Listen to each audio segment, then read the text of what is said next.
ama wono etie ye na fe so mahu ne ekoso e wo Ghana nchio no nimtwe na so ensem na ye meko bia da Roma eno mo aboye chidom ebi eye this way chocolate drink eye Ghana cocoa ne de eye eda no de aya no wanya nsuohia na ne no bi na mo wapomuden eno echere your best point savings and loans and the best assurance best pensions so ho no ma eboa papa bra ye wo ahomegye mu ebreko na mu special ice mineral water ne drinks awudo ni nyina ewodwom ene eyefiada ye kwa fofida no a na wapebi akofie na ama anigye aba na ohwe matade ya yayra ene pam ame ono so fredi po bepam bia ma wo ena mitini so ye lawless hair na ensam na ye de eba no dedi mu akotene ebi ene say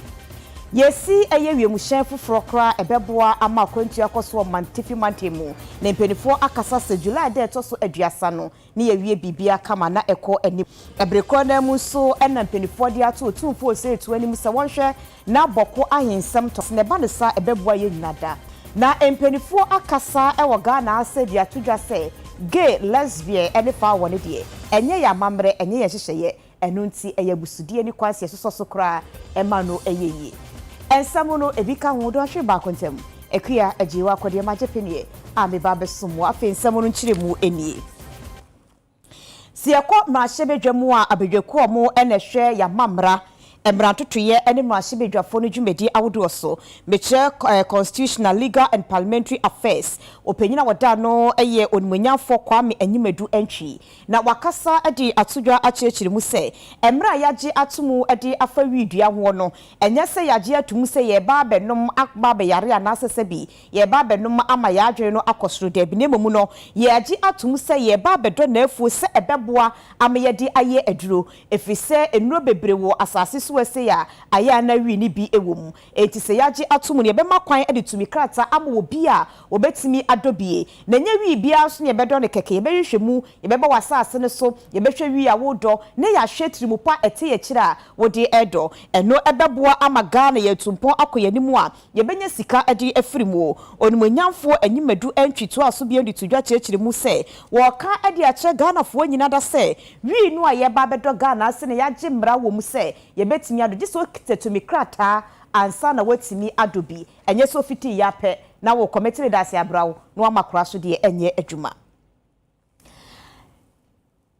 na uko mahye bedwamu a empenifo mo ene hwa ahensem toto yahodo so osoafo wono eda ano eyonimonyamfo asamwaboate 7 eye ne brofodin na wakasa adi atodwa se na sei metifi mantemu bokone ne mpotemu aya na ahensem wasore na ntokwa yi niti ye ka na eja ba behwe wasara nanom se omontina senkasa na asomdwe nya adwuma afenso otumfo se etu asantemeru a wafa na no entumu bi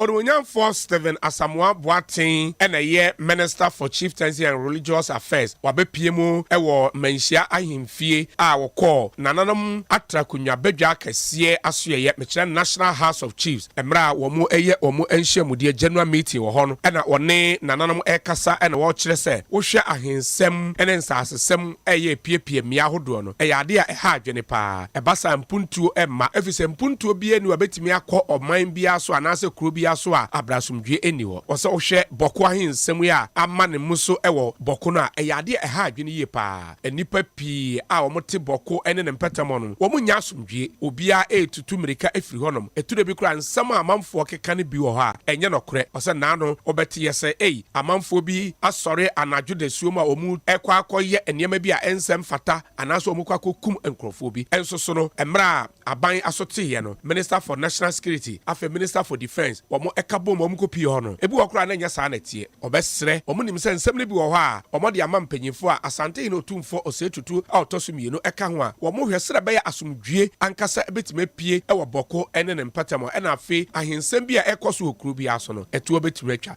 ononyamfo Stephen Asamoah Boateng. About 70% of our security issues that are draining our valuable resources are chieftaincy related. Since my appointment, I have devoted a lot of my time out of the office and mostly going up and down. I just returned from the north where rumors, social media is making our people even panic when there's nothing to fear. Somebody sitting in his room saying that the Kongombes are attacking the Gombes. And then the women and children started fleeing from villages. Yet there was nothing. I called the chiefs in these areas, and at 2 a.m. they were sleeping. Nobody was attacking anybody. Yet the rumor was going on. So we assembled ourselves, myself and the Minister for National Security and Defense quickly had to go up to the north. And when we were there was nothing. But then, of course, if we had not gone and something happens, they would have said, yes, we were told or we heard about it, we never came. We went to assure them that nothing, no fight will happen between the Konkombes and the Dagombes. It's never happened, except 1994, the unfortunate incident, and that will never be revisited. I've also been to Boku, and matters are coming down a little bit, but not totally. Obviously, there's an imposition of a curfew, but the matter must be tackled from the cause. And so Cabinet has decided to get a sole arbiter in the person of Otumfo, the Asantini, to have a look at it. And so matters have already started being addressed. Now, this kind of 70% of chieftaincy disputes affecting our security cannot be allowed to continue. It is therefore my singular objective to do all I can to work with all stakeholders to reduce these disputes down drastically. The people and government of Ghana recognizes the vital role that chieftaincy plays in our national development. In recognition of these human security-centered goals, the government of Ghana is committed to strengthening the chieftaincy institution and enhancing its capacity to contribute to the socio-economic transformation of our dear country. Oswafo wono ene hwe akwantuo so munyanfo kwaku ofori asiama ekomra shebedwem enam so ema munyanfo Musa Abdul Aziz Ayaba ebisa no se dabai ena Tamale International Airport efe to so miensa no mobewie na edimu na ya cha asiama wiemuhyen afiri wono mo akomeme ahodo no eno no oswafo ne ditu danim se huebe July bosumia ewomi etwa eto aye 31st ne kwawie ne de na yawie atiyensa afiri ho. Mr. Speaker, I would like to find out from the Minister the date he has given for the go live, that's 31st July 2023. The date you have given for the go live, that is 31st July 2023. I would like to find out if it is the same day that passengers can start using that new modern terminal, or there is a different date set aside for that purpose. Thank you. Mr. Speaker, yes, if it's not go live, it means that we've done all the testing in relation to our systems, linking it to our carrier system that they put in place to make sure that we are ready to go. So by all circumstances, 31st July this year, we are pretty sure that we will open up the terminal to the general public. Thank you very much. My question is that, Minister, I have seen the beautiful work that you have done. Is it possible you do a test flight before you go live to show, maybe to indicate whether how people will go through it before they go live? Mr. Speaker, if we talk about testing, it is all part of the testing that we are doing now. Unless during the testing phase, because systems are in place, anything at all can happen. Other than that, it is part of the testing that we are doing. And by any circumstances, by 31st of July, I'm sure that all the testing will be done, and Ayaraga going to Boku will pass through Tamale. You will test the new terminal, and you see how beautiful it is.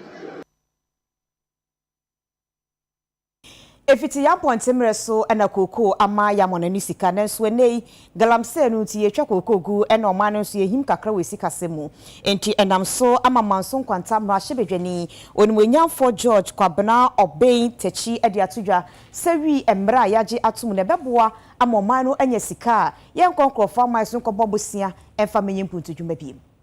hopom de be oboy bia aha boy bia bi oboy bia na yemienu menu ye ne se on papa ene boni open boni ya obenya papa obenya ne ne wo Africa ne Ghana no ya na de bi ehwe ne boni nkwa ye mbisa ye ho se papa be ne wo mu afi ne hu se se papa be wo ye ne so na de no hu se ka edua no kese pa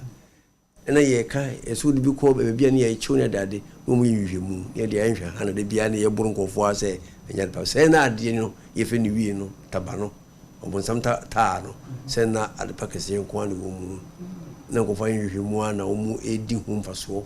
enti wo mu nya kwan de fa bi kwa ne de de tani edua ne afa no fofo ne ko na se and any other who say, or yes, same brano. Now, the friend say, of some tower, we know. Yes, you get to other near Jatumu. I have been much, I say, a year heavier, a one the part, ye in room. A cancer only a job was side be or more. Say, I had now with me the age. It was be the young who made this rat. Yes, I'm Kuno, almost all the south Honamana, Tom, come. Now, no fear, you who say to Mudimu and Rodie. And then any bells in his embrana, it tears always would be. Now the yard, yes, such a ninja can you be. None of Papa be budding. It's in the year Edma. No, because we hate Bolinum Quan dia. As all two wabo a common in one here be a copper general trouble. Tia be human no quama in Pio Asayana. The woman say, a dear be obeyeno. No more say as soon as Bonino. Now Hamano, now Amaracofom. And the blind ye took for 4 for senior, said good canyon. Also, can't say, ye cried an amota, ye muntu. And no cry no, yes, all manayali, and then a moon to no mutual, muchu munta, nay pinkilla. Sa will be a basic quan and say, oh, says you could, Giano, baby, you. You would demand Sassanema, Amaya Galamsina. They woman papa Bakumakada. Na okukufu pai na oyeso ole maman's food ya o da sase no ko maman's food tugu osasa ira kura for level sika ba gene bundi na so hia sasa odidi ho no be from ampa ojiskan to ka du ebe ne modern enti be du ebe ne se kokoku o se ebi a kokoko ne ma on enhia wona o mo ya se na so hu se odua wi no ne sika ba mu e wo soro no to compare say e be two gam self ba ko man it be be 10,000 no the film just say 10,000 fi say o me tu asasa say no obedua if you say enu so dua no anya ne sa e say odua banchi ya so medua banchi metwa mu nya japade kesi a eso a me asema sase tell me say bit me political ku fi say so hwe e bo mu bo say wo ye sa afuo no ne e hwe mo yi no say it can di ba no e mudu and Bansana be preserve Sass no cry indirectly. Semi from Masasima will be so a young son of Prada.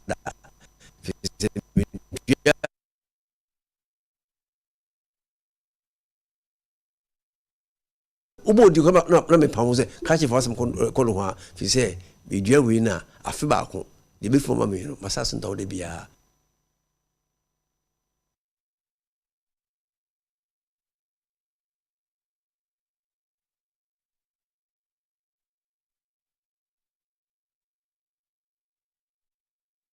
Yakwa omani sunia ni DO3 Ebenezer Ayensu edi nkomo edi efritema wanu na yeka samafo edi modum jejumako ni nkrabata watema ne potemu enkra ene se ka bia efafa nguni bi no eja etu makumaku miensa na etisen DO3 mpacha memo akwa waba UTV so ewie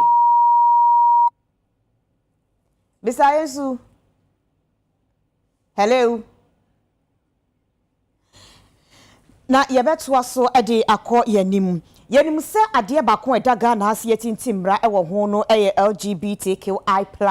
anu ye gay lesbian ene wona omonye ma omonye mema omone namu seduasa ahomafo no na enei empenifo anase nananum ahemfo kabumuko National House of Chiefs empenifo akasa de atodwa sesa de no eye bonsamniema eye mambofo ene yade bia eni kwanse so krase etuni din se amodin efisi ya mamre ne yemra etia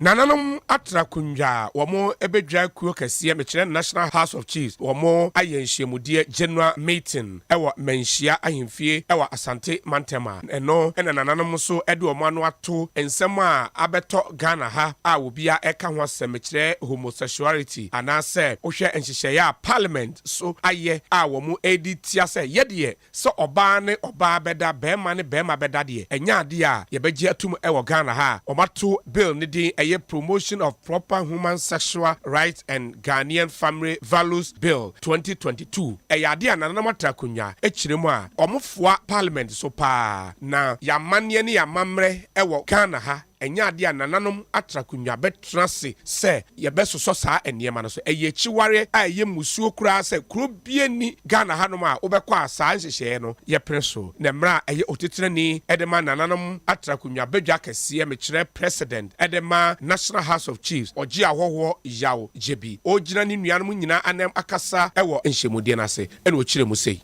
We the chiefs, as the custodians of culture, the customs and traditions of our people,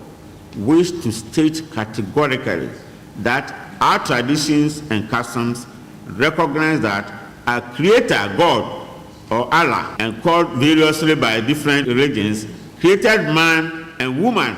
to occupy the earth and procreate. There is therefore only male and female gender and no other gender. The Christians' holy book, the Bible, Muslims' Quran, and our traditions and customs affirm these facts. It is therefore an abomination and against all our cultural values as Ghanaians to allow others to import into our country anything contrary to the above values that we have cherished over the centuries. We, the chiefs and our subjects, declare that LGBTQ+ is evil. We, the chiefs of Ghana, have been inundated by calls from our people to make an open declaration concerning the threat by LGBTQ. We will not allow any group to propagate any cause, conduct, or behavior called LGBTQ+ or similar, be it man marrying man or woman marrying woman, or in any other form in Ghana.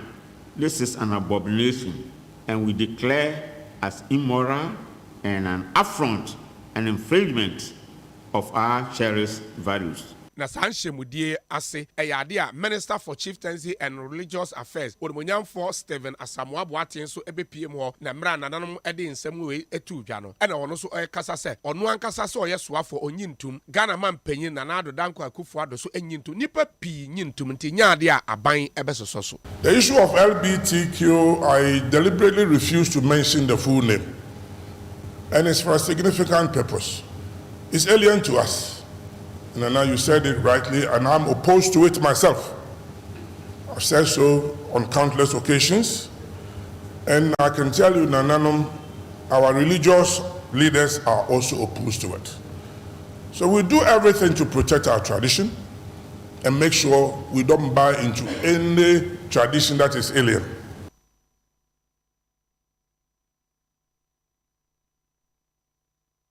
Yesan akọ ahomano sne ni DO3 Ebenezer Ayensu edinkomo medical catchem so kwatema odum dwadwumaku no na ye kasamafo na eja etofo tanka bimu a eho ensense mayedeja ye miensa enti yenko owura Ayensu mimo haba UTV so mejesu minia me pacho wodi enti ya yenya ene setema ne mpotemu na ka na yede efafango no eja atom yensamu me pacho ye penchirimu kakra sedi sitie yo eno kwe chawo ne wetie fo nyina na wiei na say enra ewie mu ho no na yenya ntie se eye fuwa tanka bia esi kon industrial area host fan mu no eja atom enenti no ye simu se ye call na yenya call na around 3:35 mo eye enra area no na within 12 minutes bia aye omo tankers no demonstrate say by kwine yen nti we took us about 12 minutes yet me edicodru aye bia ho no eben aye gold refinery work in industrial area mo ho no na yedu ya ni yetime hu say aye tankers miensa mienu de na fango no bi enim nemom no ba ko de na fango no ebi wo mu a aye mapa wo mu a niensa ni nyina no eja edem enenti no isi ye shase say yedum na kakrakra na it took us over 2 hours and said get control eja na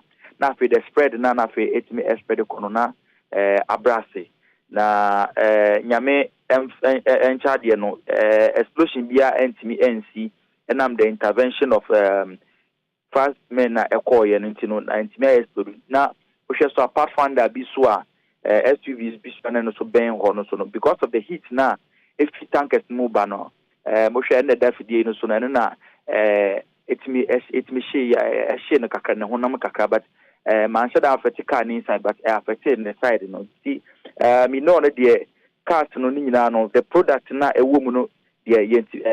ni nyina antimi ansha but 80% of the product na ewo mu no yetimi SRVG na mo be hwe the other cars no so na ne fa baby kakra na etimi ehye enti no mebo enwumre beye around 7:23 no ni etimi dum no kra around 5:42 dey etimi control no but ebo enwumre beye 7:23 mo ni etimi edum no kra as we speak no team war ground CC akrampo na omukuso amoye nhwehwemu so what exactly was the cause ina ebiem so no almost ahwe so say on be transfer the product no efi tanka na ahye mu egu another tanka mu a entimi fa oye ne bia entimi emma enra no mesa so abo omo a drivers na mo ho no so aba so kakra because eba ye no omo the extinguishers be start say omo so ano kakra enti no obehwe the spread no the we ananka spread no obehwe ho na omo timi the extinguishers no etimi so ano kakra ma anshada ante anya kase papa biasa enti no ye be kan say a driver for ne ahyenkafo nyina no emmobodin aso metimi enya eye extinguishers no ebi wo mu ka mu na omsanya suahunu emfa ekwan a ombesu tibehwe tanka ba ko a esi wo sisi a no bon say extinguisher bi esi na chi a ewo hokasie bi 25 kg extinguisher no bi esi wo si this is what your friend say ye ka say yenya suahunu ekwan ebetimi afa so ebe isu extinguisher no ama say esi a yetimi afa etimi di esi ano kwan ententem soara na yenya bisu ento yen ka mu nti so bisa ya enra sei na ekobare say yentem so enra ne siye na so be ka say enti esiye no fiti enra wia na bepim samre no mu hwehwemu no akwakodu se de ne nam so ma ne baye ena fango no so ne yakwakofa omode ekọ anase na eguka ni mu dada ache ene masa ade ne baye yo senia mekaye no enra yetimi dum na gya no be enwumre nonson mu ho nonson mpem aduanu miensam ho na yewiye no anopai as to speak team wo ho a omukosto aso hwehwe ade potin ade eja no ebaye ena ebiem so na ade so omusa ye ne se tanka no tanka yard se omulodu a na se onyan transport ya enko ya omudi kusi ho can say the transporter no the off-taker no ebe ka se omfa embra into no bia tankers no eco parke can say ebe they go ahead na oma transport on our routes to the end users no. Okay pacho yadase afutio ene brani adaje a wanyama UTV awie Yeni DCO3 Ebeneza Yensu ene di nkomo wono ena akotema odum jadwumako na woye kasamafoja eto fo tanka miensamu no wo pone ne potemo ne ne di ho enkomo no na onwanyafo kweko ofori asia ma woye oswafo a wona hwe akwantuo so akasa se aban edimra eba emra no ebeboa yen ama ahyen awodu ebe yusu Ghana seni dachi anko ama bi no ebe ye electronic na chese bi ebe charge na aboa ama emfuturo anifu a na fa ngododo eyusu no ano abrase Ora kwaku ofori esiama ekasaye ewo dwumadie yase ekoso ewo kofodua abrom ne empanyufo edi ehia edwendwen kwan a electronic vehicle policy ombetimi ede afaso na opanyi echiremu se oman Ghana empanyufo ye krado se omobehye amasa electronic vehicle yi etimi edi dwuma ewo ye manmu ene se saaka ya ye ka ho asemi enya de yusu petrol anase eyusu diesel bia ye hia ne se wa charge enunti wo se eyade ebeboa papa na enhusie a free car to ekowiem esesa ewiem bobre a enya nsunsuan so bone ewo yeso no ni nyina no ebetimi abrase na wo hwe Ghana hanoma road transport contribute about 35 to 45% of what we call the net emissions are Ghana. Na yes road transport no ye very critical about it. And the government I installed this develop national electric vehicle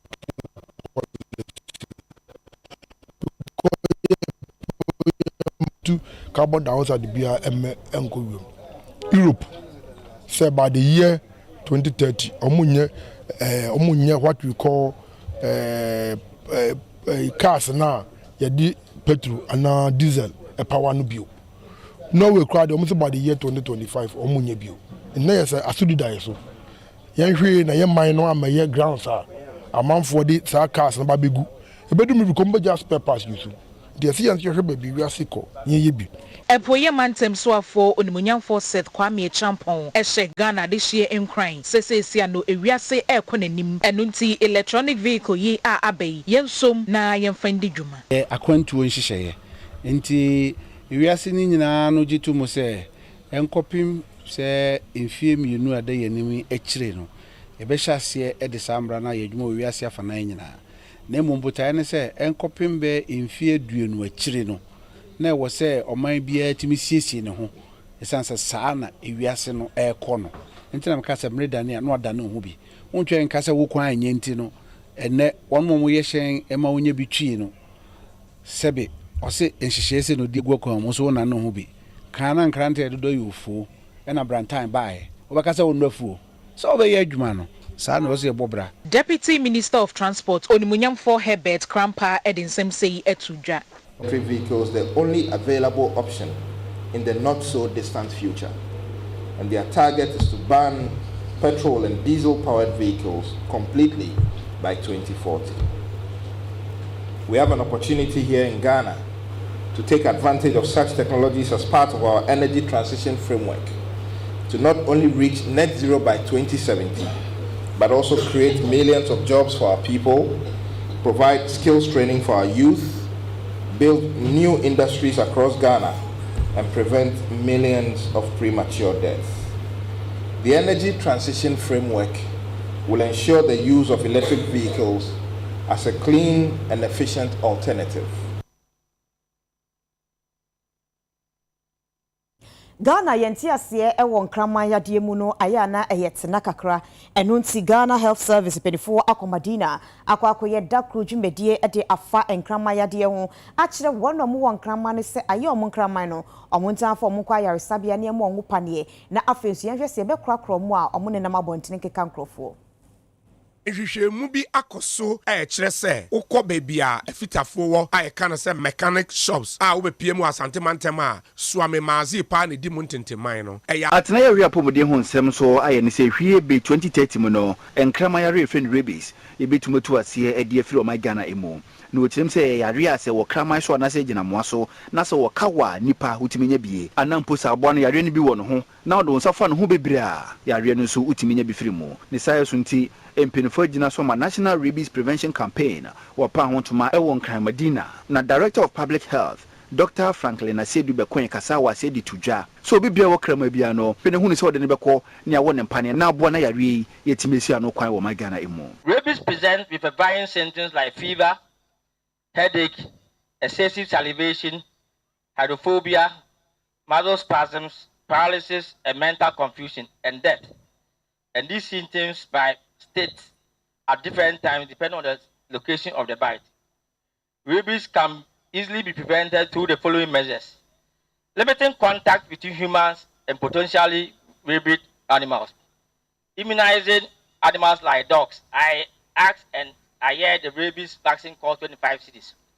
It may appear expensive, but then comparing to your life, which one will you prefer? Providing pre-exposure prophylaxis to people at high risk for being exposed to rabies, including health workers and veterinarians. Post-exposure prophylaxis to those who have been exposed, and responsible petting. I think this is one issue we need to stress on. You want to have a dog, and you don't want to vaccinate it. So what do you want to achieve? I think that's one thing that we need to be able to stress on dog ownership. You need to be responsible for the dog. Ghana joined the global call for the elimination of dog-mediated human rabies by 2030, and this led to the National Rabies Control and Prevention Action Plan 2018 to 2030, which provides a blueprint on how to achieve this target using a One Health approach. Nanu chire no UTV kase bo ye natna ya ehwe mo apomode ho nsem so opanyina wodan no se registrar Dr. Kingsley Laye ekasa ne kasa chire no opanyina osi aban ne wala nkwantana Madina Oromunyanfo Jennifer de Japan ono so de nano etumu bi. Rabies campaign anka yese yen no every year bia at least yen fa be say 2-3 months in the year. Na yen year rabies campaign. Campaign we say ye ba say ba be rabies. Na ya border rule everywhere in Ghana, not only in Accra. Everywhere in Ghana. Yen ka say march. The whole march year rabies campaign. Veterinary for go to places and do first na sa neti. But say as kasementi entisa. It's na yes sra ban say on fast kakakre nshim. Na yen year rabies campaign. And a campaign time so be say yen no say na be ya say possible either say you be charge bibi kitu ebi what you na yen charge kra because rabies vaccine ni boy but charge 25 cedis no there say 25 cedis there anywhere abroad there say we life there 25 cedis is nothing. For assembly ni mu no nhihye wo ho na emra wo ho a ye friend bylaws efa obi a wo kraman ho na sebio se wo kraman a eye wasede se afi bia no wode ne beba assembly na de na ba veterinary unit of the assembly no abewo ne panel na wo ne records na sa records we ana book we na de bia wo de beba e de abewo wo kraman ne panel. Onimoyanfo James Jachikwe sne free bra so afre mu sha imprenu so ma hye bedwam ye no de biara da wote court dem na enne court assign akwa asetena woni nsem no se wafasabu akwan so abaje tumi krata enu nti ye body kwadu ne lawyer eye Owura Chachuchi Kata na enne court call asetena no wode sem bia koto court wani mu a ye kwa o mano so ne yense ntwe ne Philippa Atanga edi ho enkomo Philippa akwaba ye ni a o mini aba edi aba asem ena Owura Chachuchi Kata ka kire court wa ene opese yetibi ene court tena ase ama mi Mary Ekwe Yanzu etena na konwa mu no nanka ene doni beka ne business of the day ne say anase nanka ene dwumadie wo court ne say eye first prosecution witness eye aban the dance ni edikan anka eye Owura Chachuchi Kata ebe ne nemra mu no mo fe ne cross examination no na me pa che say ko betoto na no na dance di a odi abetu dwadada no ono Owura Chachuchi Kata oye Owura Jachikwe si ni lawyer ni no ko betoto na no na nso enne saa dwumadie ne ntumi amma so ni tintini ni tietie nyina ne say eye Owura Chachuchi Kata osore ka kire eye otemuafo na na so ka kire court ne say obefre omode nkrata ebi apa kodan eye court of appeal and the Supreme Court by time enu nti no omo besre say ka court ni ntu assembly no enhyeda enti ocheche mu say eye na anu say ahwefo bekaya na watwi ye twemu na watwi wie mu eye benada no ena ka Owura Jachikwe ne nkrata wodi afa na lawyer for so na anasem wodi afa na lawyer for so say ko besre say court no ebe twintwen na semnie na ombedi no into as one no kwa court no ebe twintwen so ko ti say omasem omodi akodan eye court of appeal say court no fun wo beedi e wo san hye ni mu no ko ti say court of appeal di ehunmu aye beba no ka ma court no entwa asemnie ne so nya mremu no mo kan stay of proceedings then so ebnada etwemu ye otemuafo Mary Ekwe Yanzu obosa asem dugu ye se a eche se ene no ye toa asem ye ne so na ene Owura Chikata sanka che court ne se saa de no omo anyom hwan nti ase atamo na ebaye no omobo anjo so se ye bedi asem no ye be koso ai di asem no daada no omobo anjo so nti no omo de akodan court of appeal enti obese ye otemuafo na na se court ne ntwen ko ti se eho no emuaye be fi wa aba e na afi nso no omo sha omo esan se court ne say on na ye court of appeal e de ehunmu aye bebe nti no eno so omo ani anye hu nti omo de akodan court ba tan ye Supreme Court se onfa enhye ento eye a high court ha so say ko ti se emuaye ebe fi eye court of appeal aba no asem no ye ntwentwen so no ka asa no e na eye aban lawyer panyin Owura Godfred Yebo Adame e sorry e no ka che court ne say nsema eye Owura Chachuchi Kata waka ni nyina ontumi CP NC ta se emra we ni emra we e na kire se asem bi e wo court and I so be the same dia kwa in Supreme Court and I say Court of Appeal yen to me ntwa na same dia e wo High Court ne so enti no ni oda so kan ne say eye Owura Chikasa ne na lawyer fo omu ni nyina so bia enti oda tre say court ni mu asem ningu eye otimuafo no ti afenu ni mienu ni nyina no e na onu so bi say Owura Chikasa say o ma ne mra a e tre say asem omu de o ma asem akwa in Supreme Court and I say Court of Appeal ye betumi atwenchen so e na afa so Owura Chikasa e san ka say eye aban kra no asem die na e koso nkrata ana asem dem no mo ka no disclosures I was e ka asem die ni nyina ho I was odi bi ma eye Owura Chikwesi na lawyer fo e mo mo so mo komu ana so mo kinkan no mo hu omo nsem omo de ba be dan court no omo nye ni nyina sa na nka asem die te sa no ka ansa na asem die no ka be sha ase na wo se afenu ni nyina ama obia nya mrem no mo ka no disclosures ana se nkrata omo de ba be chiman so e wa asem no ho no omo kan ye e na eye Mary Ekwe Yanzu oti omo nyina afenu ni nyina na o se nyame adoma eye na wotwe a ebe ne da so 18 eye 18th July eye Benada inti na wotwe a ebe remu Benada omo nyina mbra se ye ba e na ono court no obe hye se assemble ne betwa so ana se ye betwen na emuaye free Court of Appeal any Supreme Court ansa na assemble ne atwa so inti no omo ka ne omo be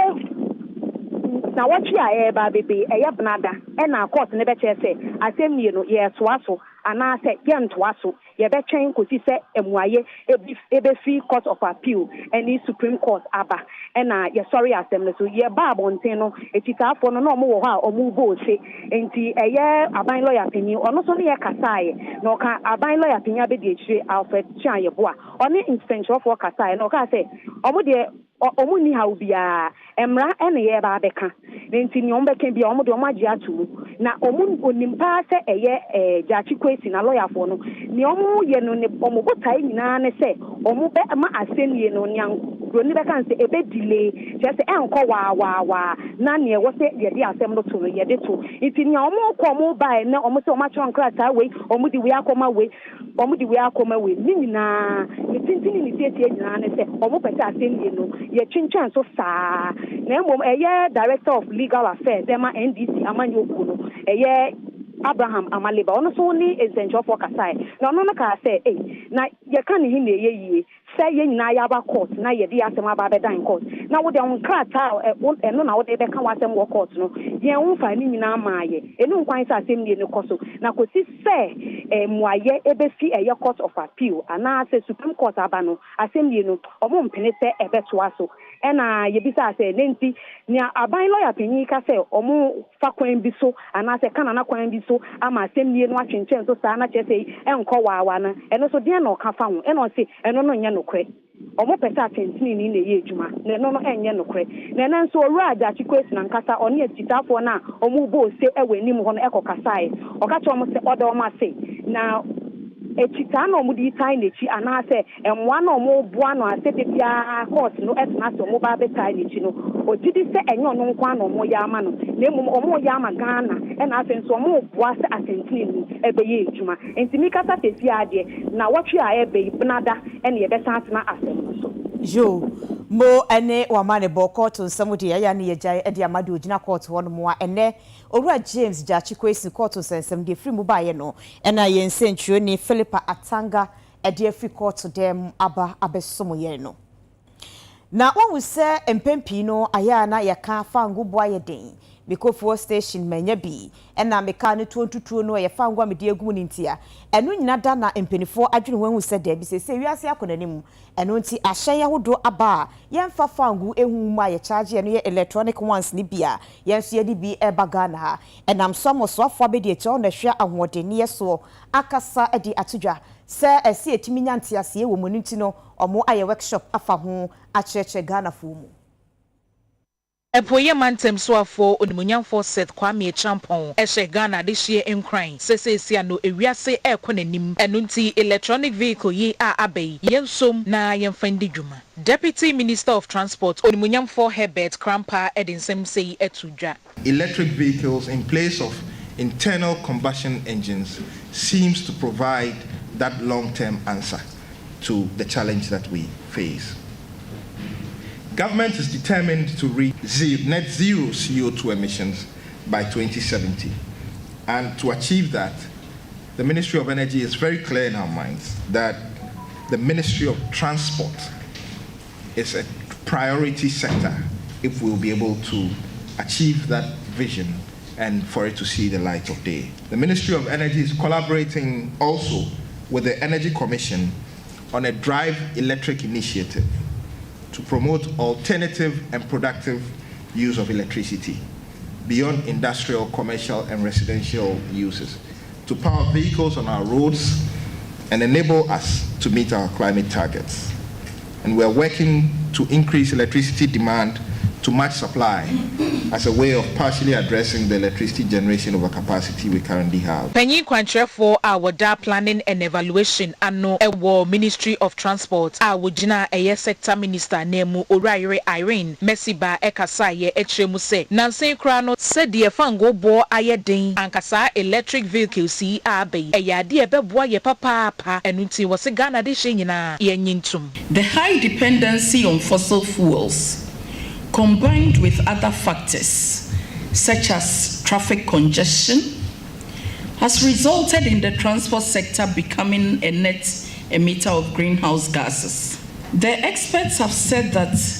emissions from vehicles are not only bad for our planet, but they are also bad for our health. Air pollution has been partly blamed for cases of asthma,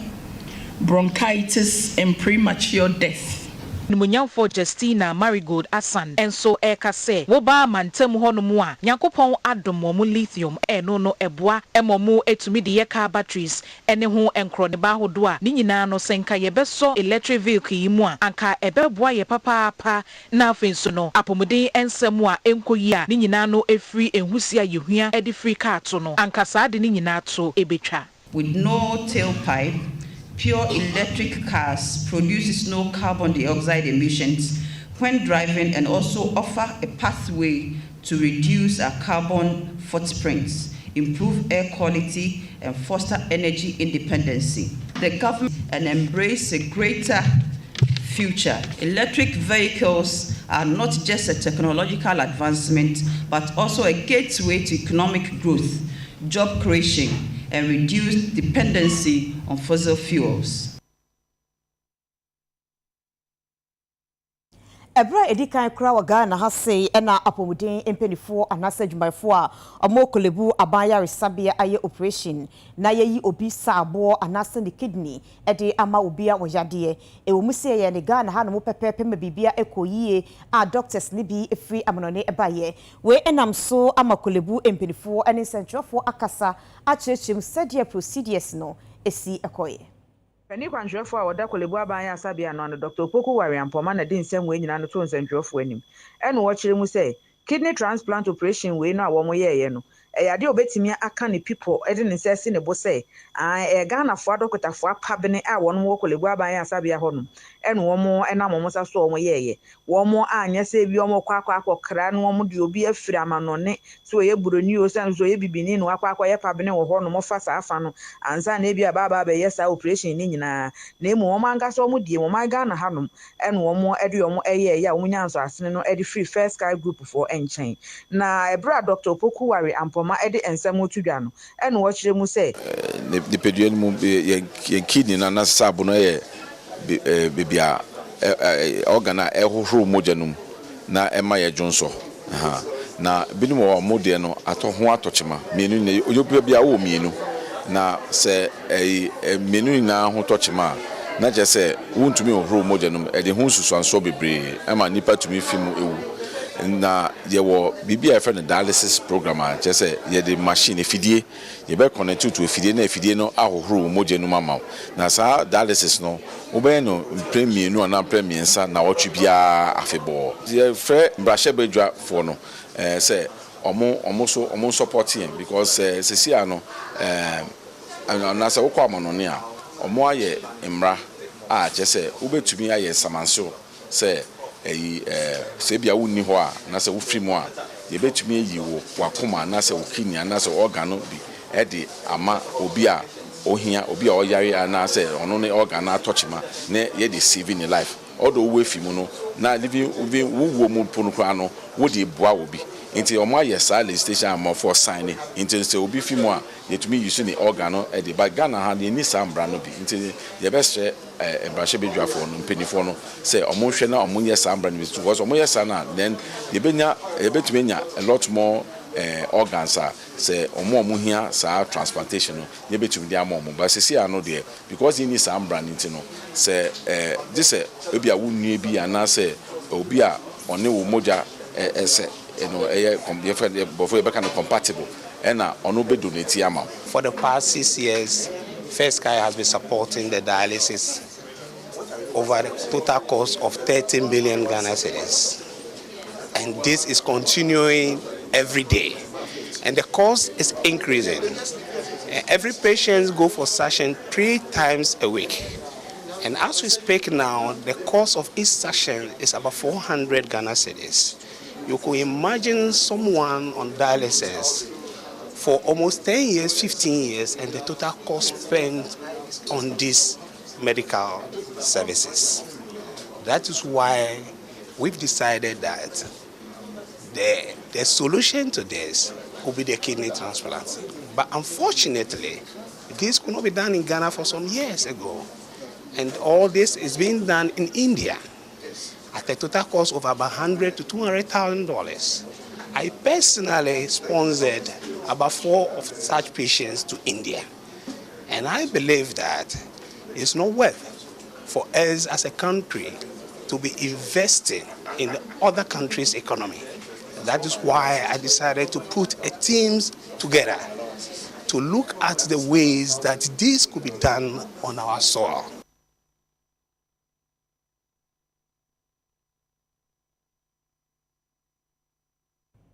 Kasiebono ensi kra afe na godie no bongo di fara wode ba beto aso ye twa ye ho aba misrew enko bebia wadaroma ye basisia